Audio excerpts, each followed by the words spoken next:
Meus irmãos, Abacuque capítulo 2, o profeta, a partir do verso 1, diz assim: Por-me-ei na minha torre de vigia, colocar-me-ei sobre a fortaleza, e vigiarei para ver o que Deus me dirá, e que resposta terei à minha queixa.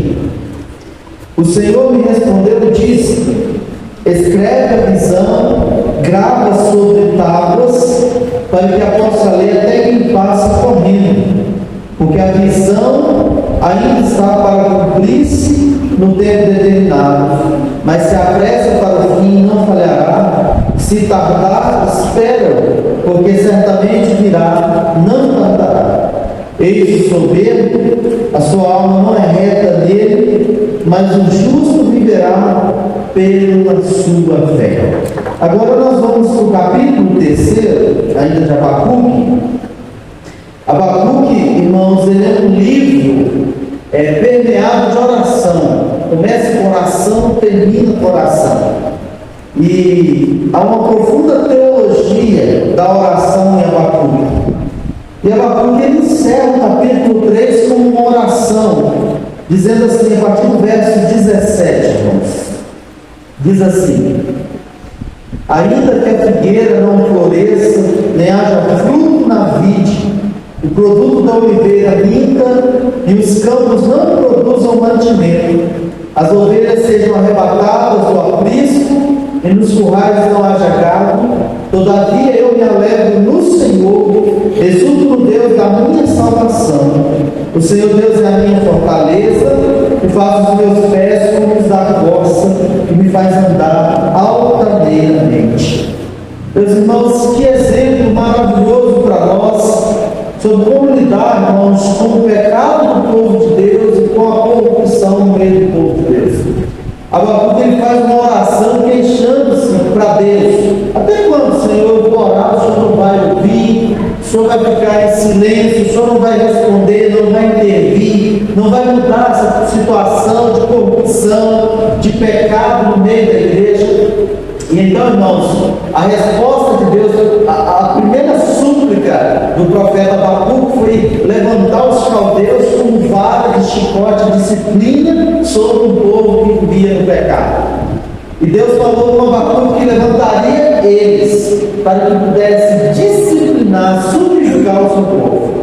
E então no capítulo 2, Abacuque ele ora de novo dizendo que Deus é tão puro de olhos que não pode ver o mal. Ele começa a descrever a santidade, o Deus é rocha, e Deus responde o seu clamor novamente no capítulo 2, exatamente dizendo para ele que o justo viverá pela fé. Deus não se alegra, Deus não tem prazer no soberbo, Deus não tem prazer no pecado, e ele diz que o justo viverá pela fé. No capítulo 3, Abacuque encerra orando novamente, porque, irmãos, quando nós perseveramos em oração no meio da corrupção, no meio da mentira, no meio da falsidade, irmãos, nós iremos de fato começar a enxergar as coisas na perspectiva de Deus.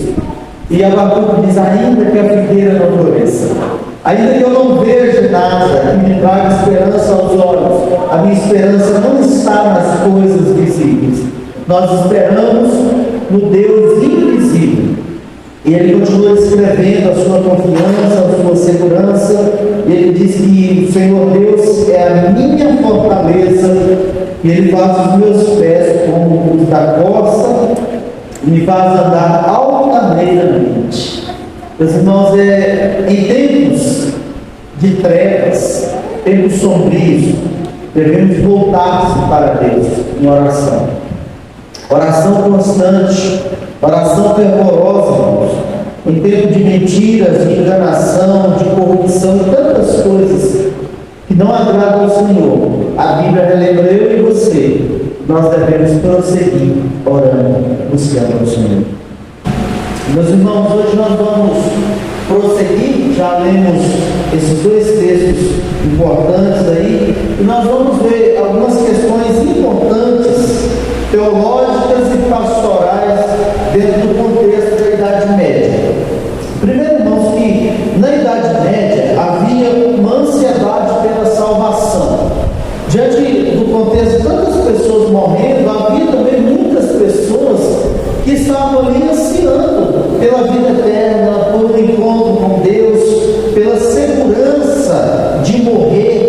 sabendo que morreria e estaria com Deus no céu. Só que, irmãos, ao mesmo tempo que na sociedade você tinha essa ansiedade pela salvação, dentro da igreja tinha uma insegurança da salvação. E é interessante que não é só na Idade Média, mas hoje, se você perguntar para muitas pessoas, mesmo estando dentro da igreja, se eles têm certeza da sua salvação, muitos vão dizer assim: não tem, pastor. Eu já ouvi de muitas pessoas da igreja. Então, essas duas dificuldades, vamos dizer assim, essas duas ansiedades em relação à salvação, tanto dos perdidos quanto a certeza daqueles que estão na religiosidade, isso estava presente na Idade Média. É interessante que esse autor, chamado Dietrich Koch, ele escreveu sobre esse tema, sobre a ansiedade e a falta de certeza da salvação.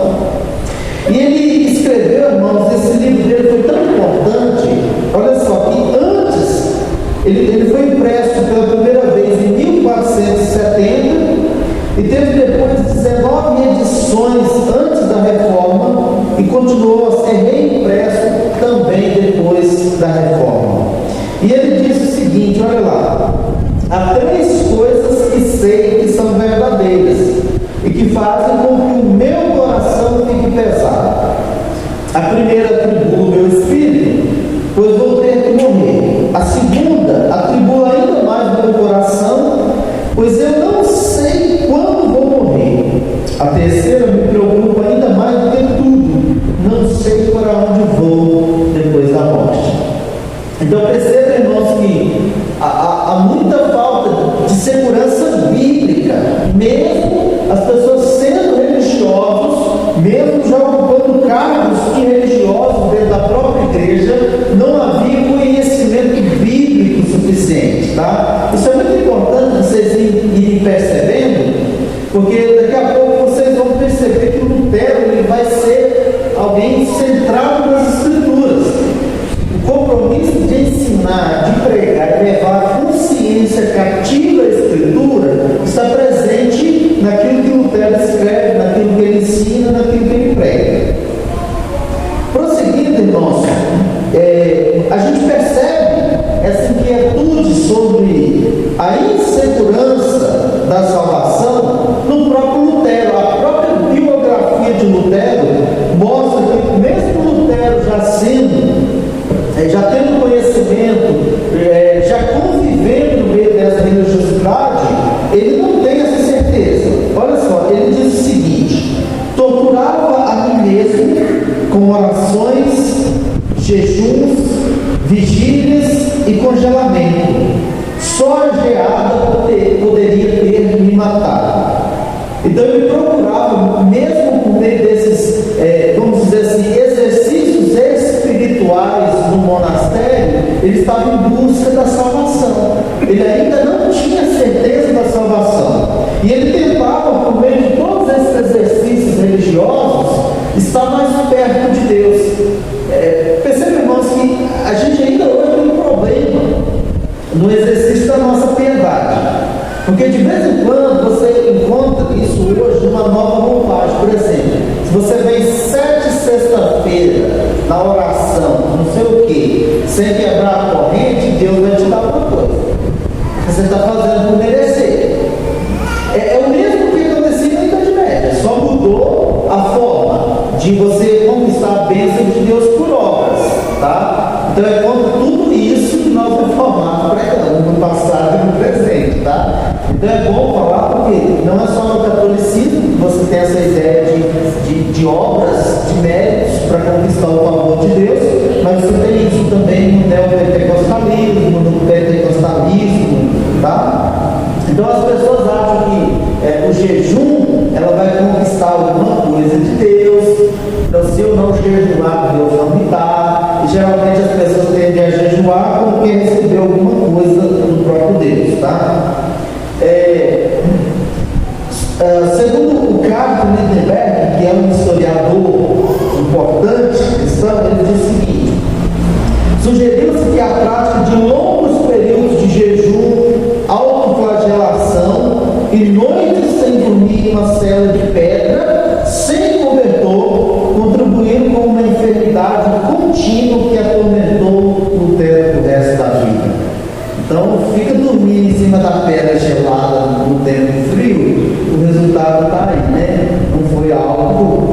abençoador para a vida dele. Lutero ainda disse, olha só, jejuei quase até a morte, pois vez após vez fiquei 3 dias sem beber uma gota de água e um bocado de comida, levava tudo isso muito a sério.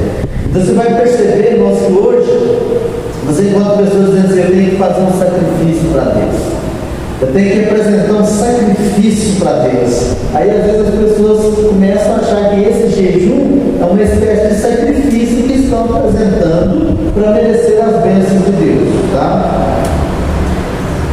O Lindenberg, citando Lutero, diz o seguinte: após ter discutido repetidamente sobre pecados insignificantes com o meu confessor, às vezes ele me dizia: você é tolo, Deus não está irado com você, é você que está irado com Deus.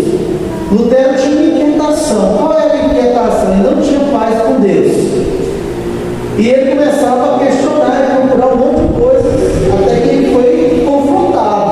É Deus que está irado com você, o seu coração está revoltado, rebelde contra Deus. E realmente o que muda essa rebelião do coração humano se chama conversão, quando Deus transforma por inteiro o nosso coração. Prosseguindo um pouco mais, irmãos, nós vamos agora conhecer Lutero num aspecto um pouco mais acadêmico, porque, irmãos, é importante que você ouça sobre a Reforma Protestante e saiba que a Reforma Protestante ela não foi um movimento de pessoas analfabetas, não foi um movimento, irmãos, de pessoas que não sabiam, que não tinham convicção, que não tinham estudo, que não tinham preparo. Porque assim, a gente tem hoje fruto da teologia da neopentecostal, pentecostal, da experiência. Eles dizem assim: se você estudar muito, você esfria na fé. Se você conversar com o pentecostal, não esquece de estudar. Meu negócio é monte, meu negócio é orar, é rodar, é fogo. Então, irmãos, Deus não usou pessoas do rodopio, Deus usou pessoas que estavam preparadas intelectualmente para debater os assuntos com mentes também brilhantes. Imagina, irmãos, discutir um assunto teológico profundo com uma pessoa que é ignorante. Não, meu irmão, o negócio é só glória a Deus, aleluia. Isso não resolveria nada, irmãos. Ninguém constrói nada dessa maneira. Então a gente precisa, eu sempre relembro isso, porque como crente, Deus não elimina o nosso intelecto, tá? Nós precisamos desenvolver intelectualmente, nós precisamos conhecer Deus e fazer Deus conhecido por intermédio de uma exposição clara e convicta da palavra de Deus, das verdades do Evangelho, tá? Então vamos conhecer um pouco dessa faceta do Lutero. O superior monástico de Lutero, esse cara aqui é muito importante, porque ele deu um impulso na vida acadêmica de Lutero, tá? Esse superior dele aí, o Johann von Staupitz, aconselhou Lutero a continuar os seus estudos teológicos. Olha que interessante. Lembra que o avô do Lutero era um agricultor, o seu pai um empreendedor da mineração, e Lutero foi a primeira pessoa da família a receber educação formal. E mesmo os pais, como é que o pai analfabeto aconselha o filho nesse grupo? Não, meu filho, você já chegou longe demais, tá bom? Está muito mais longe do que eu. Você já está sabendo, você já é mestre. Não, graças a Deus, irmãos, Deus levantou pessoas no caminho de Lutero que incentivou ele a prosseguir os seus estudos. Isso é muito importante, irmãos, porque daqui a pouco a gente vai ver fruto disso. Então, Lutero agora foi fazer doutorado. Lembrando, irmãos, que até aqui Lutero já tinha se formado em artes e recebido um título de mestre. Agora ele está na fase do doutorado. Então, só você lembrar aí que o doutorado você primeiro tem que ter mestrado, depois o doutorado, tá bom? E aí Lutero teve uma desculpa. Lutero disse: não, estou doente, dormi muito nas pernas geladas. A garganta é boa, a saúde não é boa. É aquela desculpa que a gente sempre arruma, né, irmãos? Aí Lutero diz: não, sou indigno e inadequado de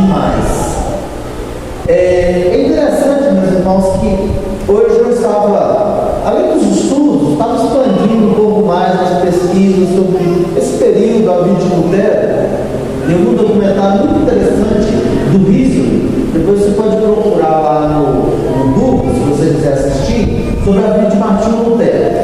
E o que me chamou a atenção, porque o estudo da reforma, da vida dos reformadores, ele é um estudo que acontece, irmão, de uma forma ampla. Não é só na igreja que acontece nas universidades, que é um assunto muito relevante. E ele estava descrevendo que quando Lutero, os pais de Lutero eram muito rígidos com ele, batia nele, deitava o cipó, como diria o mineiro, né? Batia, mas batia mesmo, a mãe, o pai eram muito vigorosos. E eles falaram assim que as consequências desse vigor no seu lar, lembrando que Lutero é alemão. Você conhece alemão? Alemão, eles são mais fechados, né? Mais secos, né? Então, tem uma série de coisas aí. Eu não conheço muito a fundo os alemães, não, mas alguns que eu conheço já sei como são mais rígidos, né? E isso gerou no Lutero, assim, um menino assim meio que sem autoestima, sabe? Por isso que você vai perceber que aqui ele vai dizer assim: eu sou indigno, inadequado, doente já era, né? Beleza. Mas ele vai meio que tentar se esconder atrás dessa falta de autoestima. E olha que interessante, irmãos, que Deus usa esse responsável pelo monastério para que ele receba o empurrão necessário. Isso é muito importante na vida da gente, né? Deus levanta pessoas que nos dão o empurrão, vai dar certo, vamos para frente.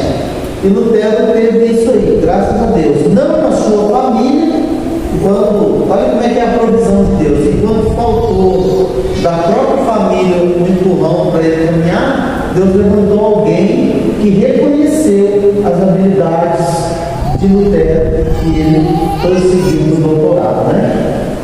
Então, irmãos, em 1512, Lutero se tornou doutor. Isso aqui é muito importante, irmãos, esse fato aqui é muito importante, porque toda pessoa que faz o doutorado, ele tinha que fazer também um juramento. Olha só. Então, ele fez esse juramento centrado nas escrituras sagradas. Esse juramento, irmão, significava que ele teria o compromisso de ensinar a Bíblia. Olha que interessante. Porque quando Lutero vai ser convocado para o tribunal para prestar contas diante da dieta de Worms, Lutero diz: a não ser que vocês me convençam pelas escrituras, a minha consciência cativa da palavra.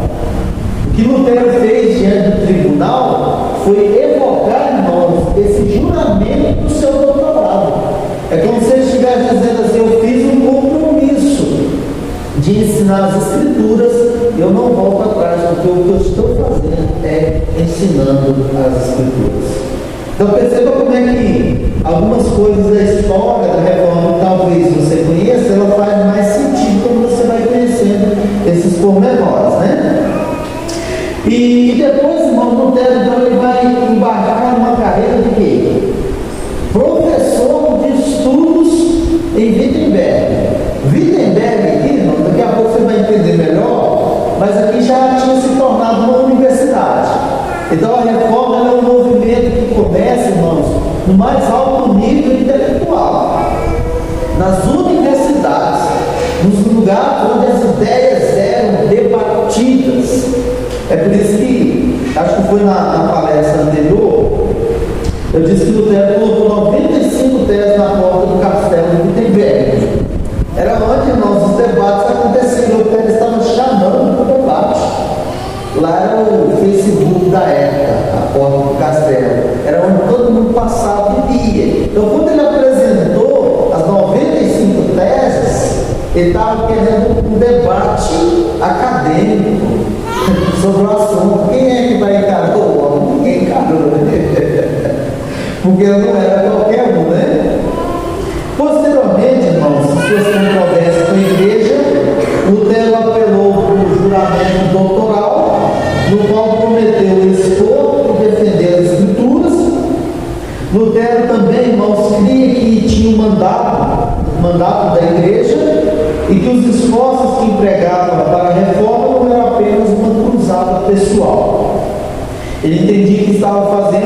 que deveria ser o compromisso da igreja: expor as Escrituras, ser fiel à Escritura. Um outro fator, irmãos, é porque às vezes a gente fala de Wittenberg, mas é importante a gente conhecer a cidade de Wittenberg. Depois você tem uma noção de que nessa cidade tinha um monastério, vai ter a universidade, vai ter o castelo de Wittenberg. É importante você ir identificando esses locais, tá bom? E na cidade de Wittenberg, irmãos, havia um burburinho político também, olha só. Nessa cidade, a cidade de Wittenberg, havia em torno de 2.500 habitantes. Pequena, né? Bastante pequena. Se Lutero andasse, acho que ele pregava, pelo menos de casa em casa, durante o ano todo. poucas habitações. Mas era também a capital do eleitorado da Saxônia, de dignidade eleitoral otorgada pela Bula Dourada de 1356. Essa bula era um decreto que regulava as eleições imperiais. Então, quando Lutero chegou, o príncipe da Saxônia eleitoral era Frederico III, conhecido como o Sábio. E é interessante que não é à toa que ele recebe uma espécie de sobrenome, Frederico o Sábio. Você vai ver o que ele vai arrumar daqui para frente. Frederico não era apenas rico, mas também politicamente poderoso e astuto. Ele era leal à linhagem de Habsburgo. Ele opunha-se, contudo, à expansão do poder imperial e do poder dos estados vizinhos, educados da Saxônia e Brandenburgo. Frederico também viajava muito e tinha uma preocupação pessoal com o bem-estar, a educação, a terra e a igreja do seu povo. Olha que interessante, irmãos. Educação, a terra e a igreja, e o bem-estar pessoal. Essas preocupações levou ele a fazer investimentos nessa direção. Na virada do século, ele estava envolvido então na reconstrução de quê? Do castelo, na igreja de fundação de todos os santos e no estabelecimento da universidade. Continuando, em 1485 houve uma divisão nos territórios da Saxônia, ducal e eleitoral, deixaram a Saxônia eleitoral sem universidade, uma vez que a Universidade de Leipzig ficava na Saxônia ducal. Aí, por volta de 1503, o Frederico obteve uma aprovação papal para uma nova universidade. Olha que interessante, irmãos, porque houve um racha e onde ele estava ficou sem universidade e ele logo pensou, entendeu a importância, irmãos, da universidade. Tenta pensar no rei, irmãos, em pessoas sábias, para dar conselhos, para liderar. Pense na possibilidade, irmãos, de um reino de analfabetos, né? Você vai saber plantar cenoura e beterraba, né? Resolver as questões mais complicadas, a gente necessita de uma cabeça boa. Você pode olhar que é sempre assim. Se você está lidando com um problema, você procura instrução. Pelo menos é o caminho sábio você fazer. Ouve uma pregação, um estudo, lê um livro, pede conselhos. Você está atrás de instrução que você não tem para lidar com aquele assunto. Então ele já entendeu isso, a importância de mentes preparadas. Olha que interessante. Além da universidade, ele também procurou fundar a igreja, a fundação de todos os santos, que no caso com suporte financeiro. Frederico também aplicou recursos próprios na construção e em 1508 ele publicou o Estatuto da Universidade. O estabelecimento em 1502 do monastério agostiniano em Wittenberg por Staupitz. Lembra que foi esse Staupitz aqui que falou que Lutero vai estudar, vai fazer o doutorado? Então ele é muito importante porque nessa relação ali ele foi vendo as habilidades de Lutero e ele vai ocupar esse lugar de importância como conselheiro para o Lutero conseguir avançar, tá? Mas é por causa também desse Staupitz que ele vai proporcionar essa nova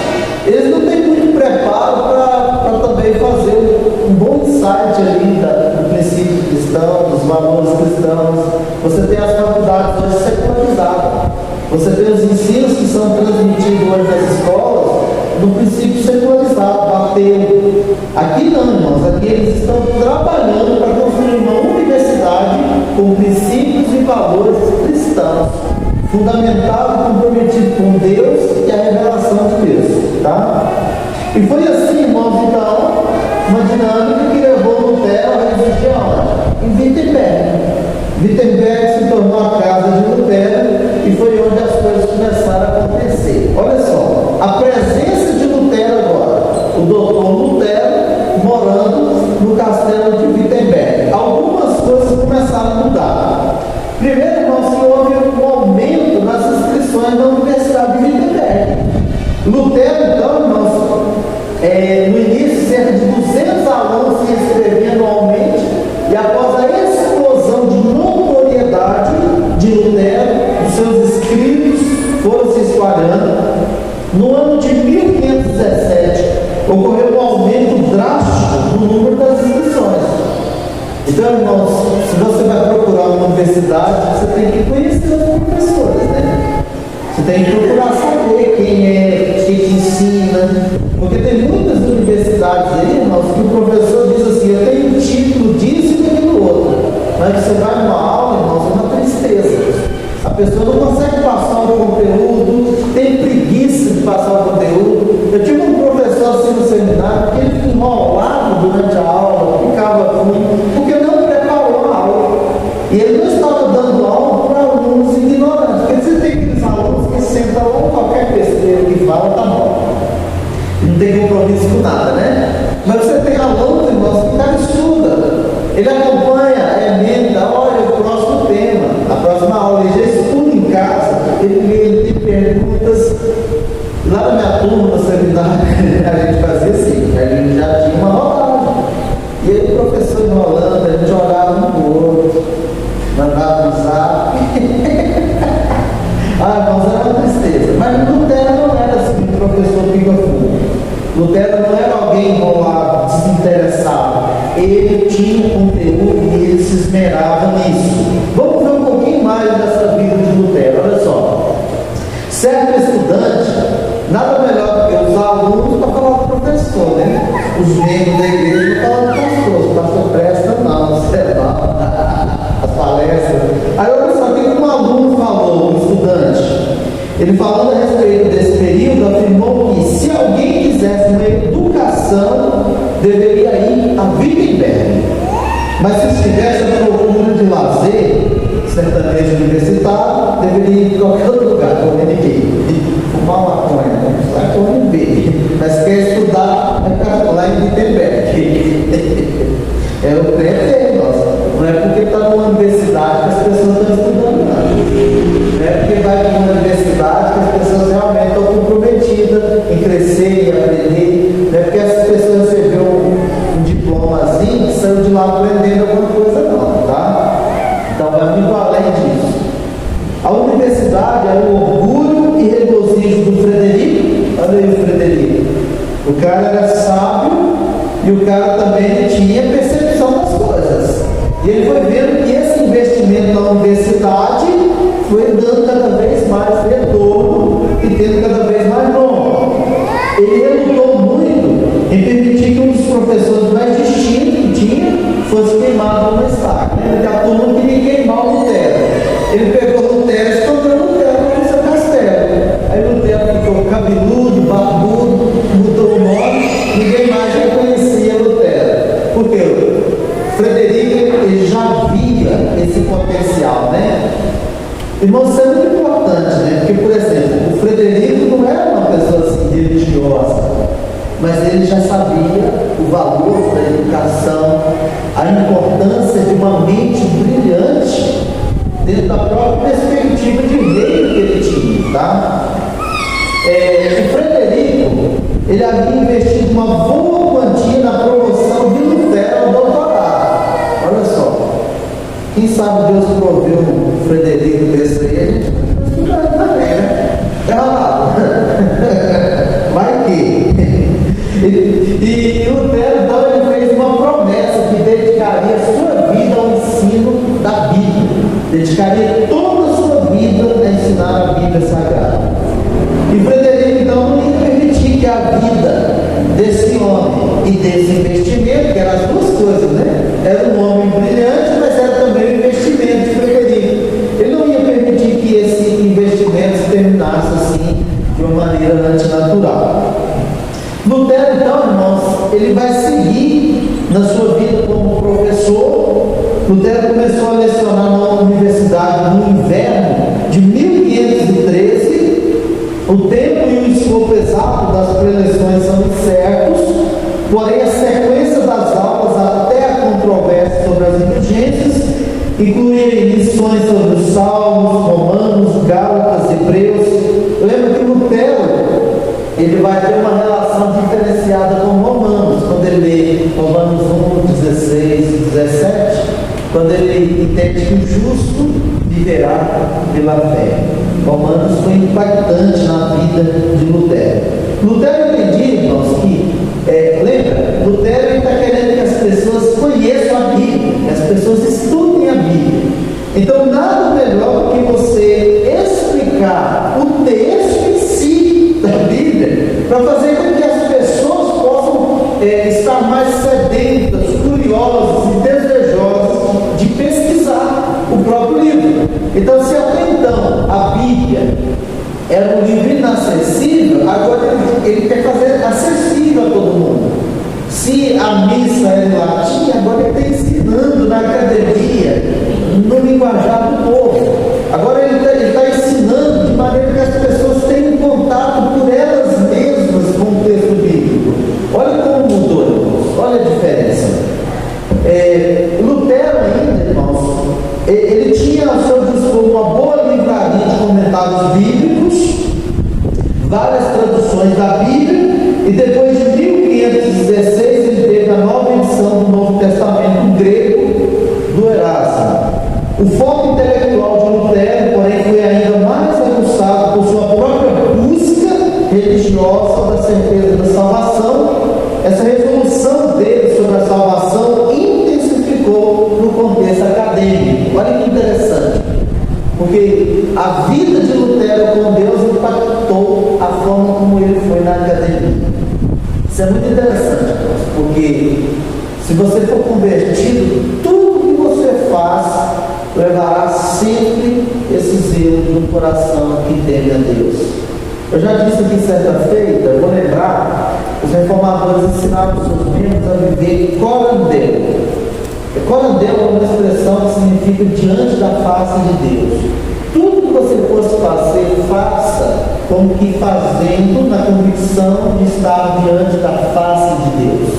Então eles ensinavam que se a pessoa fosse engraxar um sapato, engraxar para a glória de Deus. Faça o seu melhor para a glória de Deus. Essa perspectiva, irmãos, fez com que financeiramente e economicamente os reformados eles foram crescendo, porque não gastavam o seu dinheiro de forma tola, pegavam os recursos, investiam, porque entendiam que cada investimento era também para a glória de Deus. O trabalho que prestava era um trabalho por excelência, porque era para a glória de Deus. Você já percebeu que, por exemplo, a gente não tem muito essa perspectiva na nossa cultura?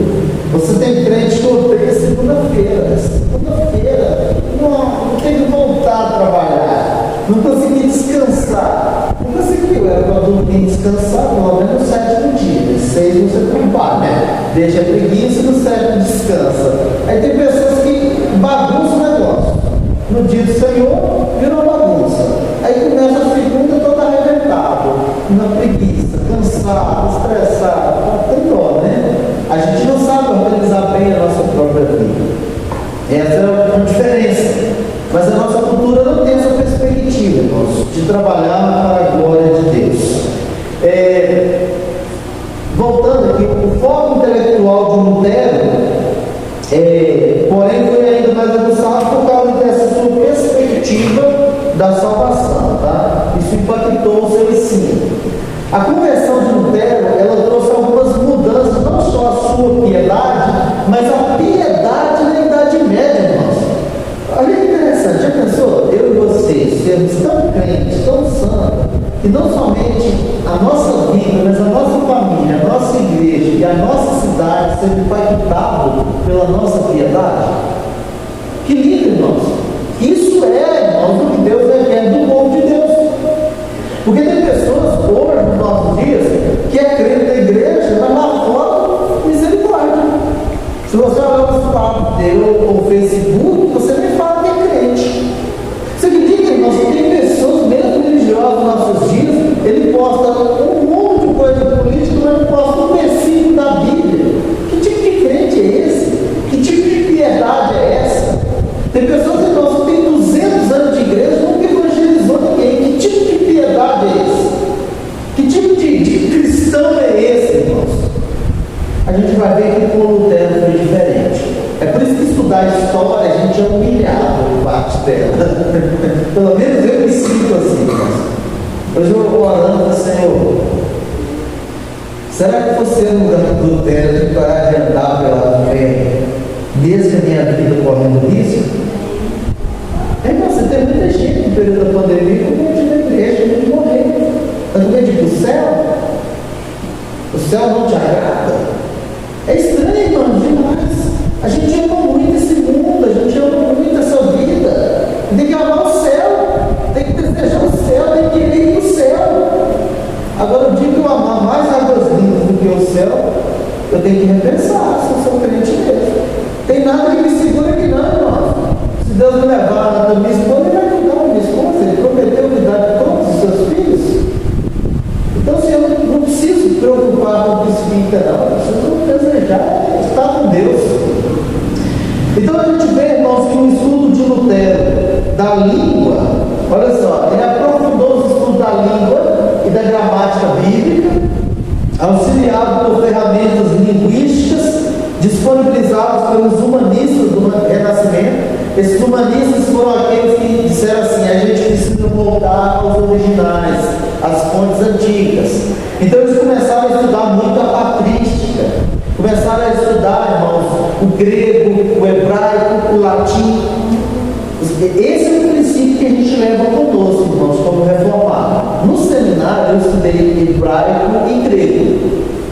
Fiz exegese do hebraico, do grego, fiz 3 exegeses do grego, 3 do hebraico. Você tem que traduzir o texto do hebraico e grego para o vernáculo. Você faz, no momento da exegese, você tem que fazer uma versão sua daquele texto, a sua percepção da tradução do texto. Você faz uma análise sintática, morfológica do texto, no hebraico, identificando as estruturas, as preposições, as composições e tudo mais no texto.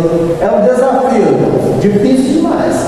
Tem que decorar as palavras, o alfabeto tem que ser decorado.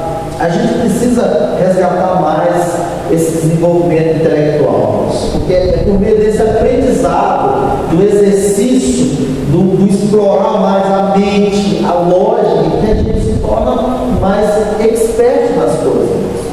Então Lutero começou nesses estudos, e isso vai mudar radicalmente o seu entendimento da salvação, porque agora ele não fica com o que alguém fala sobre salvação, ele foi na fonte.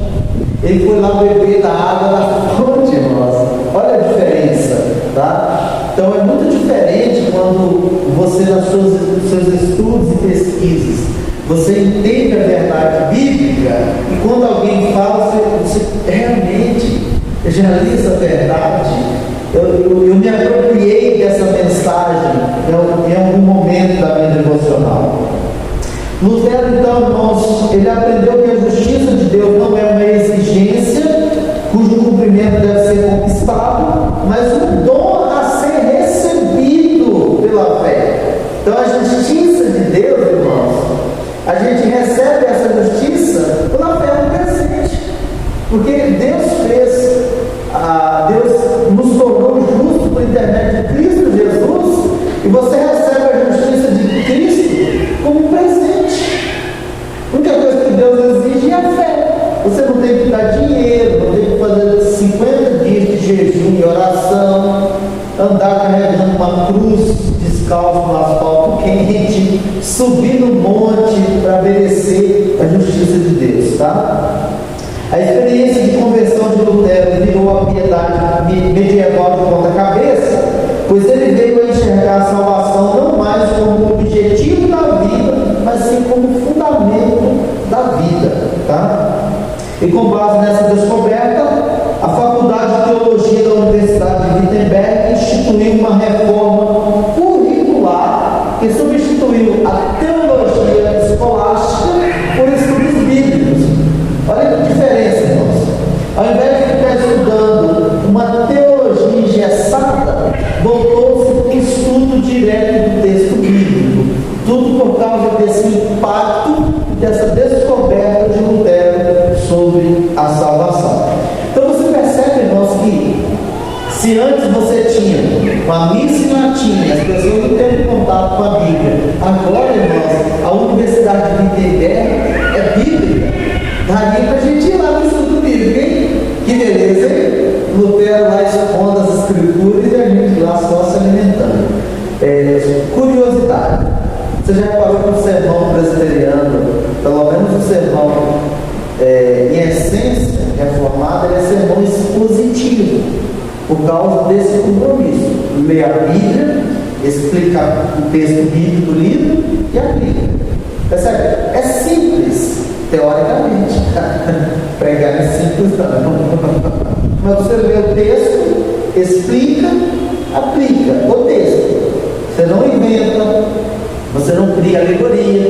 E tudo que você fala é como que uma lanterna lançando luz em uma direção. Então todos os argumentos, a ilustração que se conta, tudo te leva para o texto bíblico, para que você consiga perceber, enxergar os insights, os temas, os tópicos, tá? É por causa desse compromisso, irmãos, de expor as escrituras, tá? Então, isso aí está no nosso DNA a longa data. Veja, está acontecendo uma mudança. Vocês estão percebendo na universidade? A mudança do currículo? Olha só o que vai acontecer, irmãos. Eles vão adotar agora um novo currículo na universidade. Olha que interessante. No ano na primavera de 1517, Lutero escreveu com um amigo em Erfurt. Ele disse o seguinte: a nossa teologia e Santo Agostinho estão progredindo bem e, com a ajuda de Deus, tornaram-se proeminentes na universidade. Ou seja, ele estava inserindo um novo conteúdo, uma nova proposta, e disse: está indo bem. Ele continua, olha só: Aristóteles está sendo gradualmente tirado do trono. olha, irmãos. Então, o que você percebe nisso? Que o currículo anterior privilegiava a filosofia grega.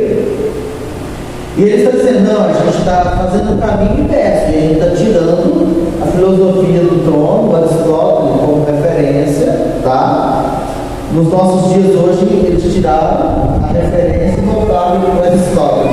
É a turma toda: Platão, Sócrates, o Freud, voltou todo mundo, irmãos, tá? Então, quando você percebe, por exemplo, eu já falei sobre isso aqui, se a gente não tiver, por exemplo, conhecimento histórico, a gente não percebe essas mudanças que não tem nada a ver com o nosso compromisso das escrituras. E eu disse isso, irmãos, que quando você tira Deus e a palavra, você vai inserindo outras coisas para tentar responder as mesmas demandas.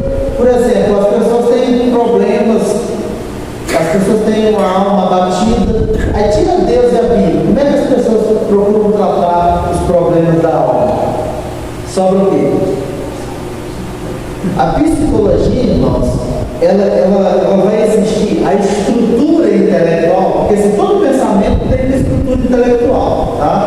A estrutura intelectual da psicologia é a filosofia grega, tá? Então, se todo pensamento é construído em cima de alguma coisa, as pessoas concluem em cima de uma estrutura de pensamento, é a filosofia grega. Coisas que os reformados, na sua essência, estão tirando. Estão tirando e colocando a Bíblia, porque a Bíblia é suficiente. Nosso compromisso, a Bíblia responde o que nós temos a perguntar. Tá? Não é que a gente não possa estudar essas matérias, pelo contrário.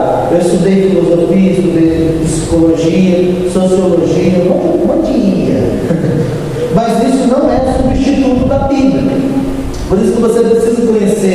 os dois lados afundam.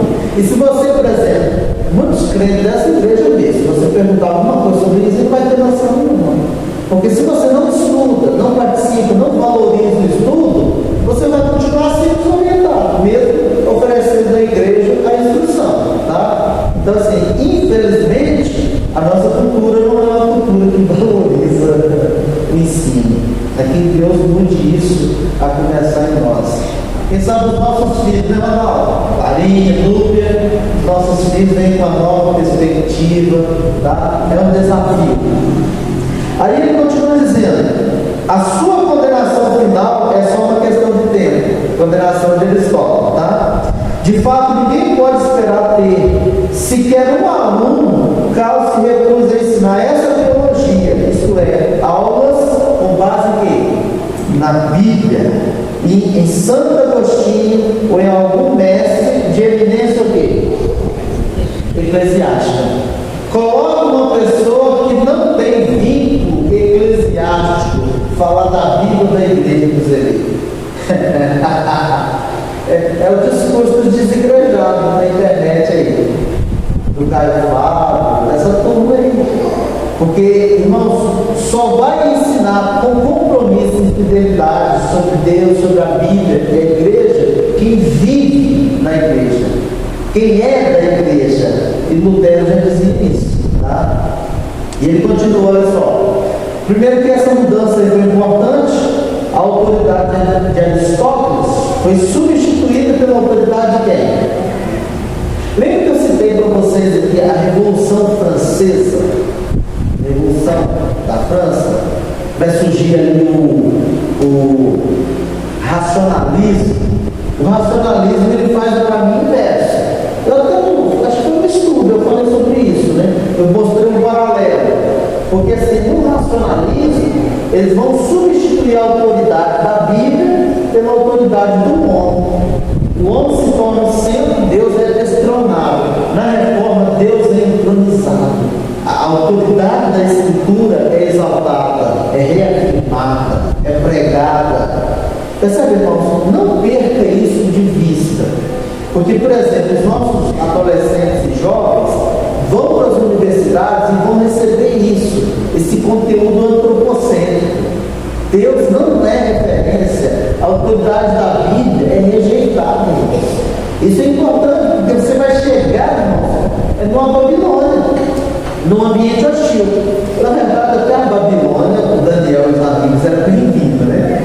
Na faculdade, não. Essas faculdades aí, secularizadas, você não é bem-vindo como crente lá, tá? Se você falar de Jesus lá, piorou. Então é bom que você já vai vacinado, tá? Você não sai daqui enganado com isso. Para Lutero, irmãos, teologia é algo certo quando tira a ênfase de nós mesmos e nos coloca fora dos nossos limites pessoais, de modo que não dependemos da própria força, consciência, experiência, pessoa, obra, mas dependemos daquilo que está fora de nós. Olha que interessante, irmão. Isto é boa teologia. Ou seja, o que está fora de nós, irmão? As promessas de Deus, a verdade de Deus, que não nos deixa o quê? Enganados. Onde se tem compromisso em ensinar a Bíblia, em expor as Escrituras, as pessoas não são enganadas. As pessoas não caminham sendo manipuladas. Se você perceber os lugares que vendem sal grosso, rosa ungida, água benzida, mas o quê? Lenço molhado do suor do cidadão. Onde se vende tira a maldição e passa para a rosa. Onde o sal grosso você passa, a energia negativa vai embora. Isso não tem nada a ver com Bíblia. E esse é um lugar que não ensina a Bíblia. Porque se ensinar a Bíblia, o pessoal sai dali. E você pode perceber que quando as pessoas começam a ler a Bíblia, eles começam a indagar, isso está errado. Aí as pessoas começam a dizer, é ovelha rebelde. Você começa a perguntar por que a Bíblia ensina isso e que acontece isso. Aí não é mais bem-vindo. E as pessoas começam a se sentir deslocadas e eles vão procurar geralmente uma igreja que ensina a palavra. Já recebi muitas pessoas assim na igreja presbiteriana, procurando uma igreja que ensina a palavra, porque querem aprender da palavra. Então, meus irmãos, se uma pessoa quer permanecer no engano, ou se alguém quer enganar o outro, subtraia o ensino da palavra. Os reformados estavam pensando bem à frente, né, irmãos? Que fantástico. O salmista diz que os mandamentos do Senhor são límpidos, ilumina os olhos. Sabe, quando eu e você estamos desorientados com alguma coisa, quando te falta o conhecimento da Bíblia. Quando você ainda não tem convicção do que vai fazer, você precisa de instrução bíblica. Porque quanto mais instrução bíblica, mais você terá discernimento, mais você irá enxergar o caminho de Deus para a sua vida. Tá? Eu quero encerrar, irmãos, destacando algumas coisas aí. Olha só. Eu quero ler com vocês a primeira citação de Lutero. Vamos lá. Pode ler, vamos lá. O povo é impedido de conhecer as Escrituras, a salvação também é impedida. Vamos de novo? Quando o povo é impedido de conhecer as Escrituras, a salvação também é impedida. Porque a fé vem pelo ouvir, e ouvir o quê? A palavra. Então, como é que as pessoas chegarão à fé salvífica? Ouvindo a palavra. Se eu subtraio a palavra, elas nunca chegarão à fé. Tá? A próxima citação, vamos lá? Qualquer ensinamento que não se enquadre nas Escrituras deve ser rejeitado, mesmo que faça chover milagres todos os dias. Diferente hoje, irmãos, que as pessoas elas apresentam supostos milagres e dizendo Deus está aqui, mas a Bíblia não é ensinada, a Bíblia não é pregada, tá? Então você vê muito movimento, muito rodopios, subjetivismo, mas não vê o compromisso de ensinar as Escrituras, tá? Prosseguindo, vamos ler essa primeira ali, vamos lá. Fiz uma aliança com Deus, que Ele não me mande visões, nem sonhos, nem mesmo anjos. Estou satisfeito com o dom das Escrituras Sagradas, que me dão instrução abundante e tudo que preciso conhecer, tanto para esta vida, quanto para a que há de vir. Então, ao invés das pessoas serem chamadas a correr com o ambiente religioso, tradições, visões, revelações especiais, eles deveriam ser ensinados a amar e valorizar as Escrituras Sagradas. Tudo que nós precisamos para ser crente hoje e para entrar no céu da forma como Deus quer, nós temos nas Escrituras Sagradas, tá? A próxima citação aqui, vamos lá. No casamento, cada pessoa deve realizar a função que lhe compete. O homem deve ganhar dinheiro, a mulher deve economizar. Um dos princípios, os meninos que são solteiros aí, do lado de cá é mais solteiro do que do lado de cá, pelo menos na minha conta.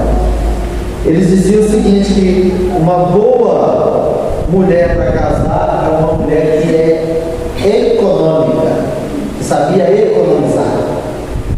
Eu disse na palestra anterior que a esposa de Lutero, ela trabalhava, irmãos.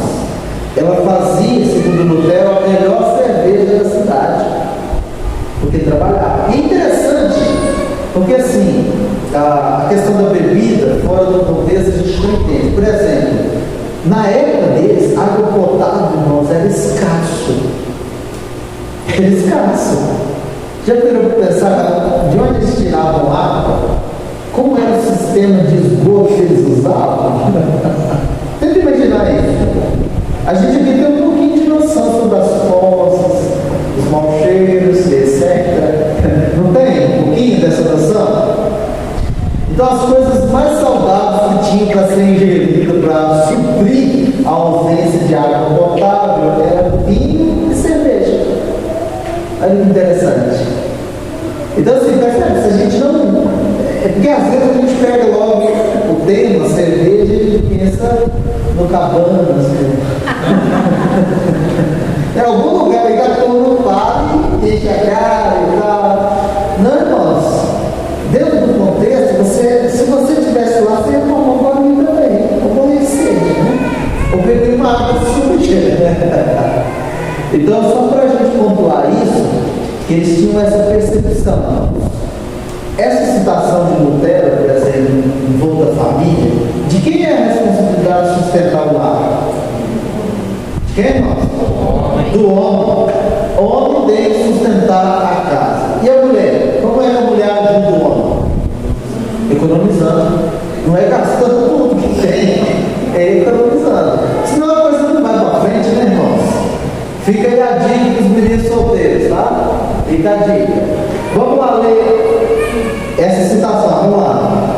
A maior força de uma cidade é ter muitos cidadãos instruídos. Meus irmãos, se a gente daqui a 10 anos começarmos com as nossas crianças a instruí-los, pense na UPA e na mocidade daqui a 10 anos, irmãos. A UPA e a mocidade da igreja, jovens e adolescentes. Pense daqui a 10 anos, esses meninos com uma boa instrução, amando o conhecimento. E pense nos jovens e adolescentes daqui mais 10 anos, virando os líderes da igreja, os presbíteros, os diáconos, os professores, irmãos. Pense daqui a 20 anos os frutos que a gente vai colher de uma boa instrução às nossas crianças. Agora, o contrário também, irmãos, é de doer, é de amargar. Pense, irmãos, que tipo de pessoas teremos sem instrução? Que tipo de líderes teremos para suas famílias, para a sociedade, de pessoas sem instrução nenhuma? A gente precisa valorizar. O próximo que nós vamos ler. Para cada florim investido na guerra, sempre deveriam ser investidos na educação. Então veja como é que a percepção de Lutero, muito à frente nos seus dias, da importância, irmãos, da instrução, da educação. Hoje nós temos algo que facilita a nossa vida, né? A gente tem internet. Se você abrir o Google aqui, você pesquisa qualquer assunto. Você tem uma gama de cursos, muita coisa boa, irmãos, no YouTube. E quantas vezes a gente não tem ânimo de aprender, de crescer, de estudar? Trazendo um pouquinho para os nossos dias, irmãos. Às vezes a igreja, ele tem membros no seu rol de membros que nunca frequentou uma escola dominical. Não tem ânimo nenhum de aprender sobre a palavra de Deus. Estudo bíblico. Às vezes vem no domingo à noite no sermão, só. Irmãos, se nós queremos crescer, principalmente na graça e no conhecimento do nosso Deus, a gente tem que ir mais de uma vez por semana na igreja. Tem que ir mais de uma vez por semana na igreja.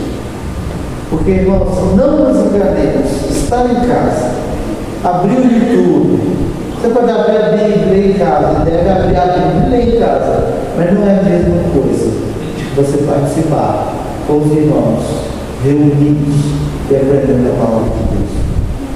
São coisas que nós precisamos valorizar, que estão muito caro, muito caro. Para a nossa cultura não nos custa nada, irmãos. A gente tem um monte de coisa, irmãos, facilidade para todos os lados. Parece que as coisas eram boas quando era no início difícil. Como vocês acham que Lutero escreveu, irmãos, seus escritos? Ele usou o quê? A caneta esferográfica. Não é uma pena, tem que valer a pena, então, molhar, uma pena. Veja só, irmãos, na dificuldade, tem gente que não sabe escrever com lápis de marca, Faber-Castell, outros não sabem escrever com a caneta esferográfica. Imagina uma pena, não ia sair nada, não ia valer a pena. Então, meus irmãos, fica essa lição para nós.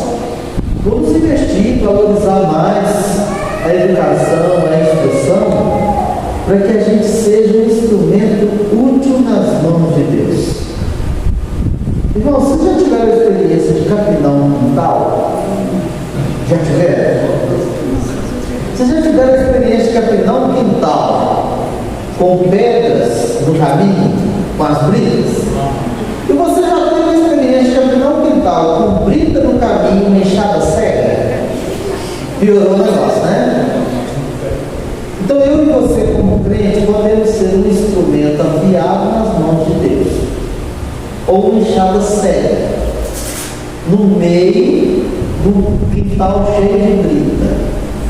Então, ou a gente pode ser algo útil para Deus, ou algo, ainda que informe a estrutura, pareça um instrumento útil, mas não seja um instrumento útil. Lutero foi, irmãos, um instrumento útil, afiadíssimo nas mãos de Deus. O que dependia dele de ser um excelente aluno, desenvolver intelectualmente, estudar, trabalhar, pesquisar, vencer as dificuldades. Lutero, irmãos, fazia parte do coral e depois de cantar, eles tinham que ir para a rua pedir esmola para ter dinheiro para comer. Irmãos, Lutero e seus colegas lá nas escolas, para sobreviver lá, eles tinham que sair pedindo esmola. Mas o que dependeu dele, irmão, ele se esforçou e ele sobressaiu no estudo acadêmico. Agora, irmãos, os nossos filhos não têm desculpa para ser os melhores alunos da sala. A gente precisa aprender a ser mais firme, cobrar mais os nossos filhos, nossos adolescentes e jovens. Ao invés de ir para lá e levar as coisas na viagem, como tantos outros levam, a gente precisa ensinar a levar a sério e a ser um bom aluno para a glória de Deus. A gente precisa ensinar isso para que no futuro Deus possa usar a vida deles, desde hoje, um compromisso por aquilo que Deus colocou nas suas mãos.